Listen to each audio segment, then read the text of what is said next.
Bonjour tout le monde, Louis-Philippe Dubé pour le Guide de l'auto. Aujourd'hui, je suis au Texas pour venir essayer le Genesis GV70 qui a eu des retouches pour 2026. Vous savez, le GV70, c'est celui qui est responsable un peu d'aller chercher des parts de marché là, dans les utilitaires de luxe compacts, surtout auprès des Allemands. Ce n'est pas facile. Par contre, ça vend quand même bien. Le GV70, c'est 57% des ventes de la marque au Canada si on compte juste le modèle à essence. Je vais dire comme vous, quand on le regarde en 2026, il n'y a pas beaucoup de modifications, c'est très subtil. On parle de modifications au bouclier. Les blocs optiques aussi ont été un peu modifiés. À l'arrière, on a quelques modifications. On a des nouvelles jantes de 21 pouces aussi. Et puis, de nouvelles couleurs de carrosserie pour le GV70. Donc, sur le plan technique, le GV70 2026 a quelques petites modifications. On garde les mêmes moteurs essentiellement. C'est le 4 cylindres de 2.5 litres turbocompressé qui développe 300 chevaux et le V6 3.5 litres qui développe 375 chevaux. Par contre, on a fait des modifications ici et là pour améliorer un peu la conduite du véhicule. On a notamment ajouté des modifications à la direction. On a modifié le sélectionneur de mode de conduite pour que les calibrages se fassent un petit peu plus harmonieusement. On a également ajouté du côté du châssis des bushings, là, des bagues qui appellent des hydro-bushings. C'est des bushings avec du liquide à l'intérieur. Puis on dit que ça améliore un peu la souplesse là, du GV70 sur la route.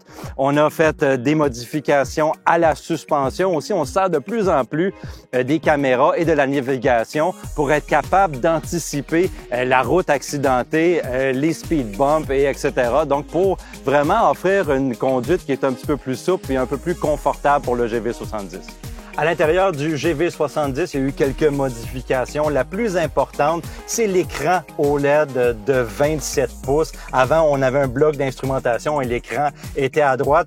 Personnellement, je préférais l'ancienne configuration parce que ça nous donnait l'impression qu'on avait un bloc d'instrumentation un peu plus old school, si on veut, avec les cadrans, même si c'était très numérique. Ça faisait plus véhicule, mais la direction qu'a pris l'industrie automobile, c'est pour les écrans. Et là, on veut offrir plus de surface tactile pour les utilisateurs. Alors, on a ce grand écran-là qui est en partie pour le bloc d'instrumentation et l'infodivertissement à droite. On a également fait des modifications pour les commandes là, de la ventilation, également les porte-gobelets qui ont été légèrement modifiés et le pavé là, pour la recharge sans fil a également été déplacé.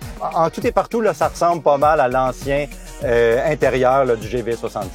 Sur la route aujourd'hui avec le GV70 2026, bon, ça a été difficile de trouver réellement où est-ce que les modifications ont fait un effet parce que justement, on a la même puissance, on a les mêmes moteurs. Ici, on a le 3.5 litres, le V6. Moi, je trouve que le 2.5 litres turbo-compressé est très suffisant pour le GV70. Je trouve que c'est un moteur qui est très bien balancé, pas pesant à l'avant et avec amplement de puissance et de couple. Par contre, on a apprécié le couple relevé un peu, puis la puissance relevée du 3.5 turbo-compressé. Du côté de la direction, j'ai trouvé que la direction, elle avait plus de rétroaction dedans, beaucoup plus de feedback. Puis ça, c'est ce que j'aime chez Genesis, même si on offre une conduite qui est confortable, souple. On parle pas d'un utilitaire allemand là, comme chez BMW. Du côté de la sportivité, on veut vraiment faire un bon équilibre entre la sportivité et le confort. Puis on fait beaucoup d'efforts sur le confort avec ces modifications-là. Puis là, j'ai remarqué ça aujourd'hui là, dans cette édition 2026 du GV70.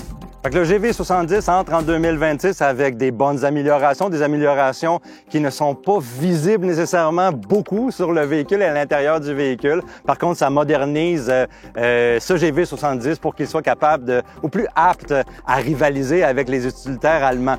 Donc, côté tarification, on parle d'un prix d'entrée de 60 000 jusqu'à 84 000 là, pour la variante sport que j'ai avec moi. À ceci, on ajoute le service d'entretien le Genesis qui inclut les entretiens pour 5 ans ou 100 000 km.